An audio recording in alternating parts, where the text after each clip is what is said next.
Welcome to today's video, and we are looking at structure and how to do introductions, as this is something that GCSE students often struggle with. First off, we need to know what's the typical things that we can look forward to in an introduction. There we go. And then these are the things which I would expect from a GCSE student. Okay, so in this video I'm going to show you an example that I've composed, and I'll go through all the step-by-step techniques to show you how we can create something effective that shows that you've got some composing chops.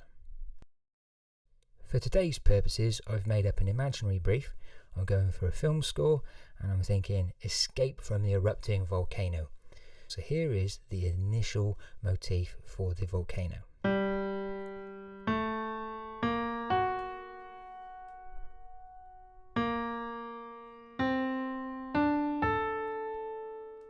Motif for the volcano. Here is an answering phrase.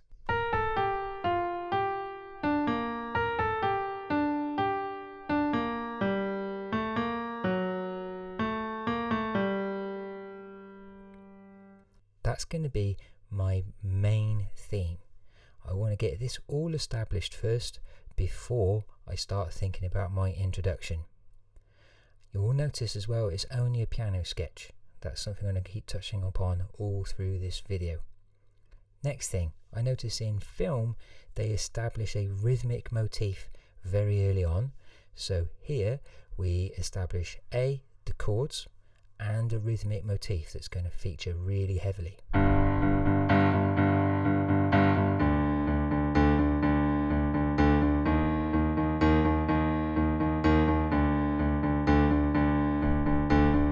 Really crude at the moment, but that doesn't matter. Answering phrase being harmonized as well.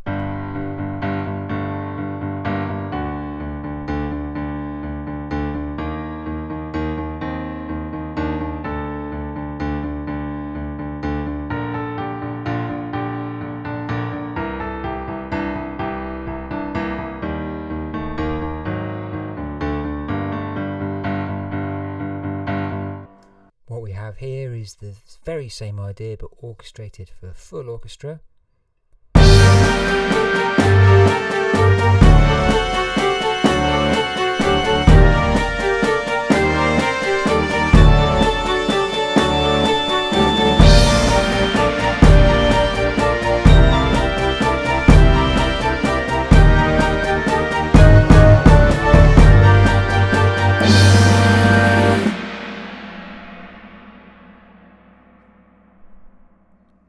I think the important thing we need to know here is that I did not do that orchestration until I got all of my sketches in place first. What we have here are some ideas for different genres which look at typical ways those types of songs or pieces of music start. So I've got top 40 here, and anything I've observed about Stuck With You is in green, anything about Blinding Lights is in blue, and anything about Rockstar is in pink. You can freeze this and have a look if you want. I think the important thing I need to point out here is that even though I'm writing in a film style, I nick one idea from Blinding Lights and I nick one idea from Rockstar as well. In Rockstar, when you first hear the guitar, the chords are played in block form, and when you hear them, when the chord changes are being repeated for the second time, you hear it in broken arpeggio form. This is something I steal for my film music later on. Here's some ideas for the Western classical tradition. To be honest with you, there is so many different types of music and so many different pieces here. It is no one way of doing things. One thing I did notice is that they very often start straight away without a proper introduction, but then because they develop the material so quickly, you don't really notice. So that's something you might need to bear in mind if you're doing a Western classical tradition type piece. And here are some things which you should notice about film music. I've chosen a sort of mid-80s John Williams score. Then one of my favourite film composers, Bernard Herrmann, wrote Taxi Driver. And then Pirates of the Caribbean, because Hans Zimmer is the man at the moment. So those are all things which I could potentially steal. You don't have to analyse 9 different pieces. You can just take 2 or 3 if you want, but it's definitely worth writing down some observations and breaking it into your Dr. Smith elements: dynamics, rhythm, structure, melody, instruments, texture and harmony. Right, our big thing about composing an introduction is have something to work towards.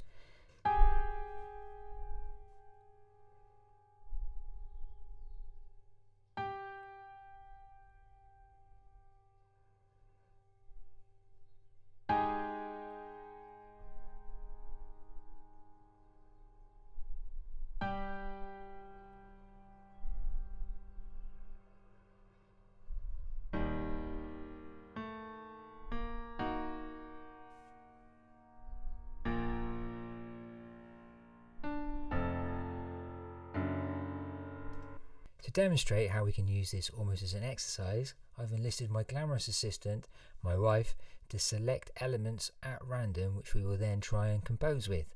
So what would you like for dynamics? Pink, please. Rhythm? Green, please. Structure? Blue, please. Instrument? Green, please. Texture? Pink, please. And harmony? Blue, please.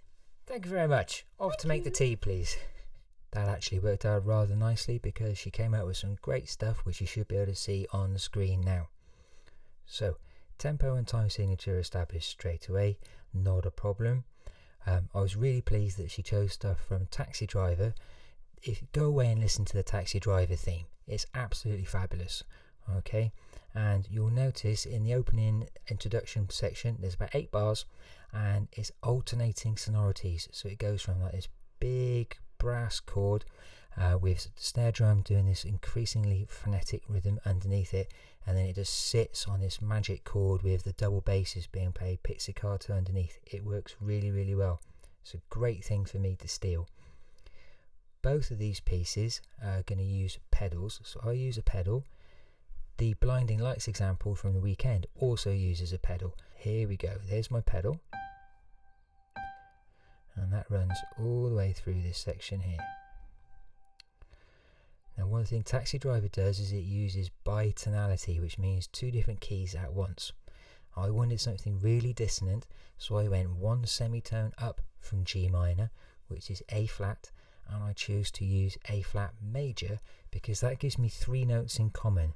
So there is some overlap, but plenty of opportunities for dissonance as well. So they both share G, C, and another note. You can look it up now. So here's that A flat, and it clashes right against the pedal.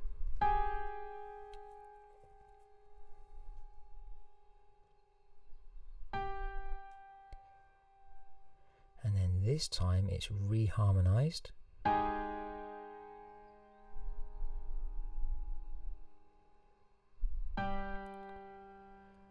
And then to show development, I've dropped it another octave still. Then we introduce the leitmotif.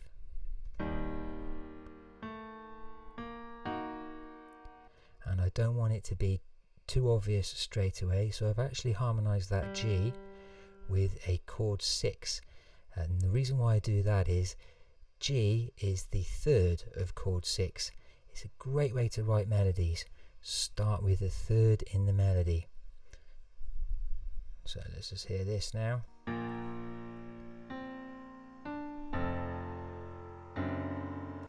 then we crack on with the main bulk of the piece. One thing to note here is I'm still trying to create intrigue and mystery, so I've got an imperfect cadence at the end, and I'm putting the 3rd in the bass. So you should be able to see the chord 5 of G minor on the screen.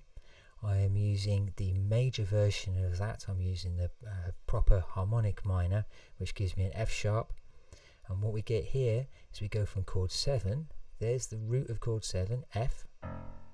Here is the 3rd of D, F sharp, and then that will resolve in a second onto the G. That's creating loads and loads of tension. Both of those chords are valid because the melody note is an A, and they feature in both of them. I've put the pedal note that we were talking about, that hand selected from our random Dr. Smith analysis. The pedal note is the G, and it's going through here in the second violins.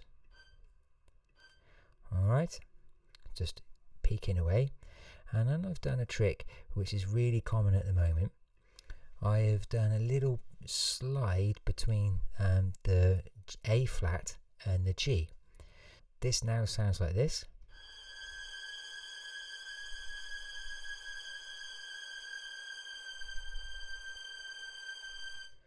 So there's my bitonality from my list, and it's sliding down, which is a nice instrumental technique that got me a few extra marks. Okay, if you've gone away and listened to Taxi Driver, you will recognize the pizzicato bass idea. I'm doing it in the preceding bar. He does it brass chord, pizzicato strings, brass chord, pizzicato strings. All I've done is flip it round. Okay, now the nice thing working in a compound time signature is that you can get these really interesting rhythms if you do groups of 2s against 3s. So I've got a pattern of 3 here, which is then inverted, and it gives us like a hemiola effect, this lolloping effect.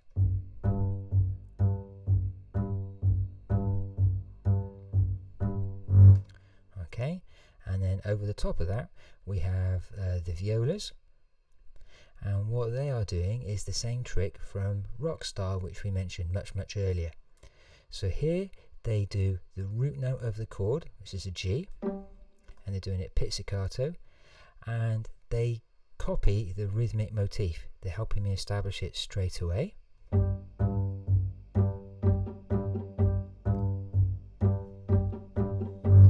Here they help me illustrate the bitonality. So I'll just put the chords on the screen for you, and you'll be able to see that in G minor you have in chord 1 a G and a D, and in A flat major you have an A flat and an E flat. So that's where those two sort of power chords come through, those open fifths. In Rockstar, the guitar part is played in one block chord first and then split into a broken chord. That's exactly what I do here. So that now goes, and I've just put a little bit of an accent on there using my velocities. Sounds like this. And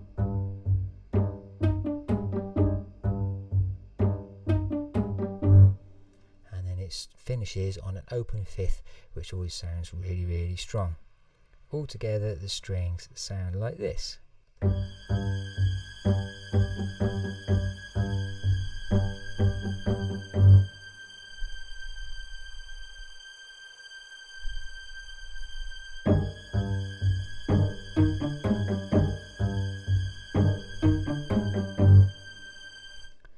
For the percussion, I'm going to try and demonstrate how being reductive works.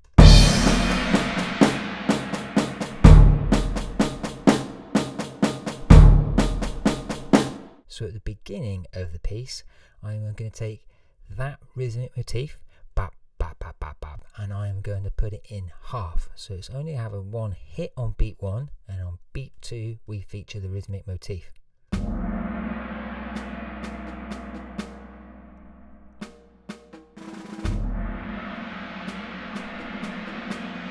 Do the brass all in one go. All together they sound like this.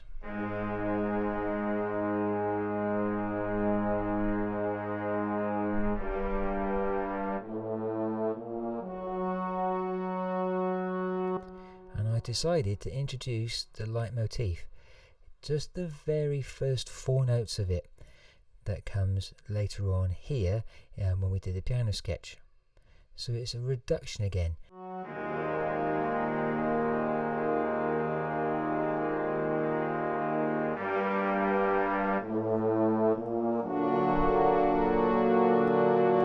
Here I outline the chords that were featured in the piano earlier on, and I made a mistake in the French horns, and I accidentally put in a suspension note and then resolved it. I thought it sounded quite cool.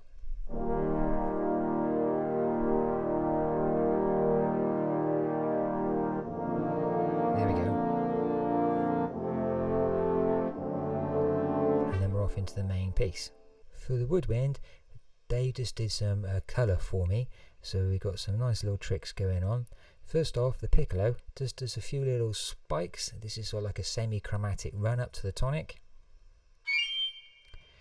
And the flutes do like a broken drone. They're doing octave, fifth root, octave, fifth root.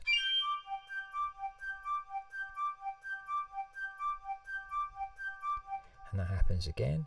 And then from a clarinets and bassoon, they just do a counter melody over the main leitmotif, and they start on the third and do a chromatic run back down to their root. And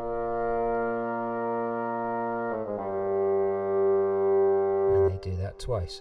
You'll notice that they are only in on bars 3 and 4 and bars 7 and 8. They don't have to play all the way through.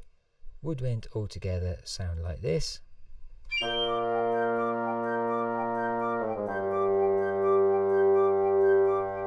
I've got the list up on the screen. We start at mezzo forte and crescendo through. Check. We establish the time signature and the tempo immediately. Check. We're flipping between two different sonorities. We're going strings, brass, check. We've got a rhythmic motif established straight away, but it's only doing a reduction of it. We've got a leitmotif, but we're only doing the first 4 notes, not the whole 8 notes. We've got a pedal note going on in the second violins, and everybody is going from an A flat chord and a G minor chord simultaneously. That's the bitonality, and then reducing down to the G minor in bars 3 and 4 and bars 7 and 8. So all together, we've got an introduction now which sounds like this.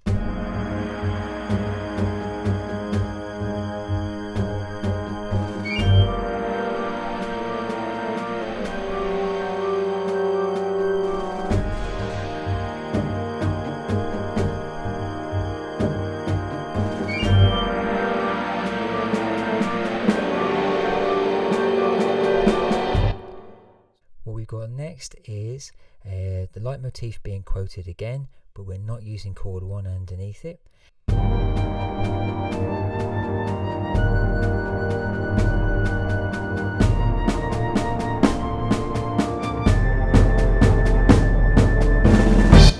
Okay, and then we're into our main tune.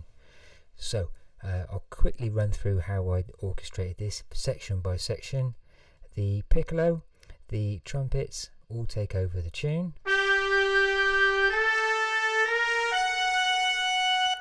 And what do the French ones do?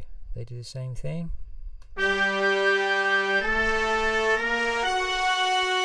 the trumpets do split this into harmony in a second.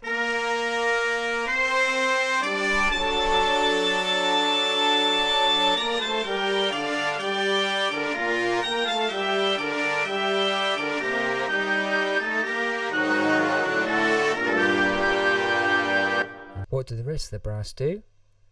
They hammer away on the chords, and they do the same as the percussion. They do the same rhythmic motif.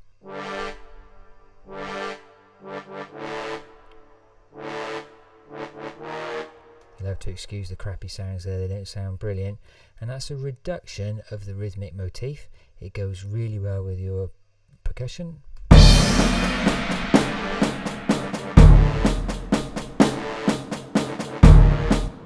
Okay, so that continues through there, and then I am saving myself some room to build, so that gets more complicated here.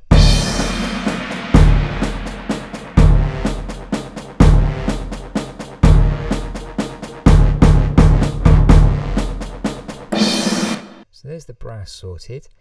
The rest of the woodwind section, flutes, clarinets and bassoon. I think the bassoon is doing something that the cellos are doing.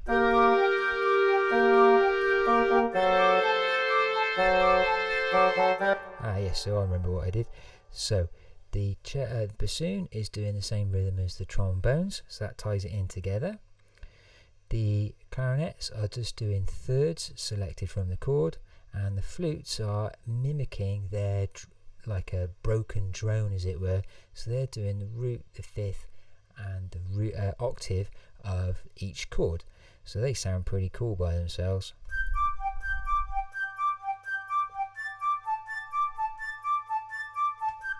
Okay, dead easy. And then the violins over the top are doing what everybody does at the moment, which is called the Hans Zimmer string glimmer. It isn't, but that's what I call it.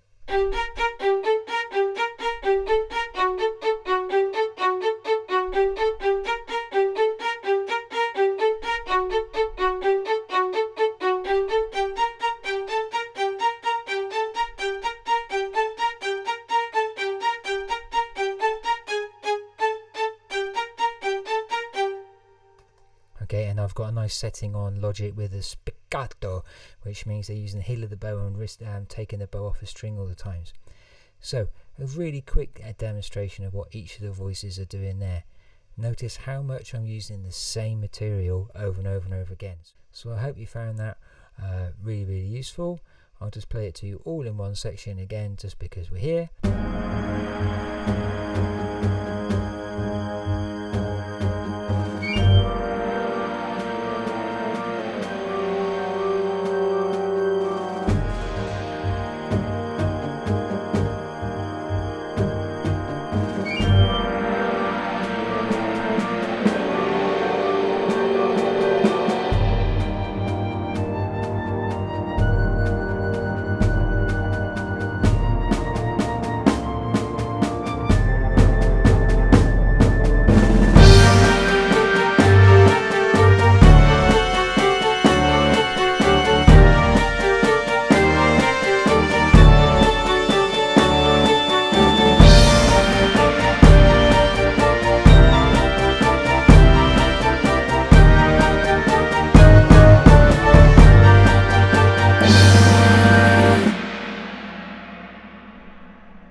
So the golden rule would be to reduce down what you've got from later on in your piece.